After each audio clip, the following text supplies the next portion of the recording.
We were standing watching what was going on. The chief planner... 31 disturbing TV moments, 7 levels. This is the Disturbing TV Moments iceberg.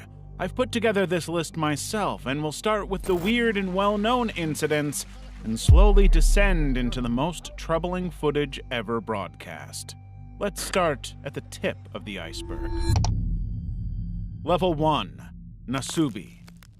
In 1998, Tomoaki Hamatsu agreed to take part in a Japanese reality TV show called A Life in Prizes that would become one of the most controversial, disturbing, and ethically questionable experiments in television history. Tomoaki was an aspiring comedian, selected through an open audition and led to believe he was participating in a challenge that wouldn't be widely broadcast, but could lead to other career opportunities. He was taken to a small, empty apartment, stripped naked, and given only a pen, blank postcards, and magazines. He was tasked to survive solely on prizes won through magazine sweepstakes until he accumulated 1 million yen worth of winnings. That's about $10,000 US. But what Tomoaki didn't know was that his entire experience was being filmed and broadcast to over 15 million viewers every single week. For the next 15 months, he lived in total isolation with no clothes, limited food, and minimal human contact. Viewers came to love him. His constant nudity led the network to cover his intimate area with an eggplant, which the Japanese called Nasubi, his new nickname. Nasubi's struggle for survival was both fascinating and horrifying. He would go weeks without proper food, resorting to eating dog food and uncooked rice. And no matter how hard he tried, he never won any substantial clothing, leaving him naked throughout the ordeal. The psychological toll of the whole experiment was so intense that Nasubi would often experience breakdowns, crying, and screaming, all on camera, and the public loved it. Nasubi became so popular that the show's producers had to move him between different locations to prevent fans from discovering his whereabouts and ruining the entire experiment. But the show's most disturbing moment came when Nasubi finally reached his goal. Nasubi was flown to Korea, then back to Japan, where he was suddenly revealed to a live studio audience, still naked and disoriented. The shock of this revelation and the realization that millions had been watching him suffer was overwhelming for him. The whole ordeal had lasting effects on Nasubi's mental and physical health, including hair loss, body aches, and insomnia. But somehow, despite the trauma, Nasubi has since found purpose in helping victims of the 2011 Fukushima disaster and even climbing Mount Everest. Siegfried and Roy. On October 3, 2003, during a regular TV performance at the Mirage in Las Vegas, Roy Horn of the famous Siegfried and Roy double act was attacked by a 400-pound white tiger named Manticore in front of a packed-out audience. And it just happened to be Roy's 59th birthday to boot. The two of them had been doing the show for a long time by this point, but on this night, Roy deviated from the usual routine, holding a microphone to Manticore's mouth and telling him to say hello to the audience. But the tiger refused, responding by biting Roy's sleeve. Roy tapped on the tiger's nose with the microphone, saying, "No, no," which caused Manticore to release his grip. It was a trick that had always worked, but not tonight. As Roy retreated, Manticore lunged at him, knocking him off his feet, biting into Roy's neck, and dragging him off stage, shocking the audience of 1,500 people. The stagehands intervened using fire extinguishers to force the tiger to release him. The incident left Roy with severe injuries, including a torn jugular vein and a crushed windpipe. He also suffered a stroke and was temporarily declared clinically dead during surgery, the worst incident they had in all their years of performing. Even after doctors saved his life, Roy was left partially paralyzed on his left side, requiring extensive rehabilitation. But now, in the aftermath, conflicting narratives emerged about the cause of the attack. The duo did not want to lose their entire careers because of this one incident, so they changed the narrative, maintaining that Manticore was trying to help Roy after sensing he was having that stroke, and the story almost stuck. But then, a former animal handler for the show came forward in 2019 alleging that the official story was a lie and a total cover-up. He claimed that Roy had made crucial mistakes in handling Manticore, which led to the tiger's confusion and subsequent attack. But the story was irrelevant. The incident was more than enough proof that something was wrong. The incident effectively ended Siegfried and Roy's successful Las Vegas show, which had run for 13 years. But despite the traumatic event, Roy urged those in control not to harm the tiger, reportedly saying, "Don't shoot the cat," immediately after the attack.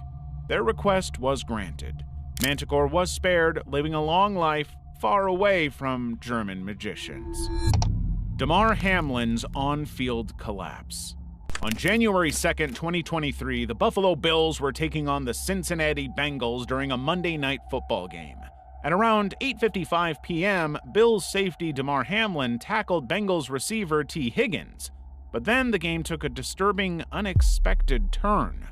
After the tackle, Hamlin stood up briefly but then collapsed suddenly, unconscious, and seemingly not breathing. Medical personnel immediately rushed to his aid, administering CPR and using an automated external defibrillator to restore his heartbeat on the field. The situation was so distressing that the game was instantly suspended and later postponed as players from both teams were visibly upset, many in tears and kneeling in prayer for his safety. Hamlin was taken by ambulance to the University of Cincinnati Medical Center, where he was admitted in critical condition. In the days following the incident, there was a huge outpouring of support from fans, players, and the wider sports community. Millions of dollars were donated to Hamlin's charity fundraiser. They all turned out to support him. Hamlin's collapse was later attributed to a rare condition called commotio cordis, which occurs when a blow to the chest causes cardiac arrest. But in just 9 days, Hamlin made a remarkable recovery. He was cleared to return to football in April 2023 despite his traumatic experience. There was no doubt in his mind he was going to be back on the field and nothing would ever stop him. Level 2. Case of a Missing Son. On June 25, 2014, Charles Bethel IV appeared on the Nancy Grace Show to discuss the disappearance of his 12-year-old son, Charlie Bethel V, who had been missing for 11 days. But not too long into the live interview, Nancy Grace informed Charles that his son had been found alive and in the basement of their Detroit home. Charles was stunned. He couldn't believe what he was hearing. He said that he, his wife, the FBI, and the Detroit police had all searched the basement multiple times and never found any sign of Charlie. There was simply no way that he could have been alive, let alone in their own home. But there were many, many more questions from law enforcement. As it turns out, they had found Charlie barricaded behind boxes and in a large drum in an area they believed he couldn't have constructed on his own. And to add to the suspicion, they also found bedding, soda bottles, and cereal, suggesting he had been there for some time. Pretty soon, it was clear that nothing was as it seemed. The entire time, Charles had been trying to build himself an alibi on TV, but the truth was far more sinister. The investigations revealed serious problems in the home, with both Charles and his wife, Monique Dillard Bethel, later charged with child abuse of their own son. In 2016, Bethel IV pleaded guilty to fourth-degree child abuse, admitting to assaulting his son with extreme force. He was sentenced to 18 months of probation, mandatory anger management classes, and ultimately lost custody of his son. Man admits arson to TV crew. In November 2014, a local news crew rushed out to Rockville, Maryland to cover an active house fire. But when they got to the scene, they were approached by a man willing to talk about what he had witnessed at the blaze. The second the journalist asked what he thought caused the fire, he proudly opened up, admitting that it was him, a man who would only identify himself as Carlos. Nobody had any idea what to do with the fact that this strange man had just willingly admitted to committing a crime on live TV. He even didn't really care much about it, sharing as many details as he could about how he had actually committed the act, and basically incriminating himself on live TV. But almost immediately after the interview came to an end, the authorities took Carlos into custody, having all the evidence they needed to prosecute him. Berlin Poker Heist. On March 6, 2010, the European Poker Tour was being held at the Grand Hyatt Hotel in Berlin, Germany. The prize pool at the time was something above €1 million, a massive amount that was hugely appealing to the players and others. Around 2:30 p.m., four masked men armed with handguns and a machete stormed the venue, targeting the cash desk. They immediately demanded the money, €1 million or as much as they could physically carry. But they had committed this entire robbery in front of around 950 players and spectators, sparking a chaotic, widespread panic as participants scrambled for safety, flipping tables and seeking cover. They had also done it right in front of multiple surveillance cameras, live TV cameras, and streaming webcams. Journalists and players were updating the world on the situation through their social media accounts, all while barricading themselves from the attackers. In just a matter of minutes, the entire tournament became total, uncontrollable chaos. Somehow, despite the armed assault, no serious injuries were reported, although several individuals sustained minor injuries during the stampede to escape.